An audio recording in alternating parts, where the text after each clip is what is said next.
Everybody wanna steal my girl. Everybody wanna take her away. Couple billion in the whole world. Found another one, but she belongs to me.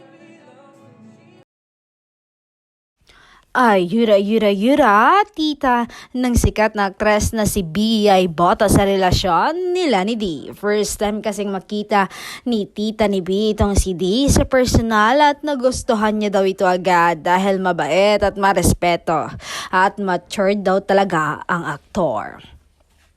At hindi na raw nagtanong si tita tungkol sa relasyon ng dalawa.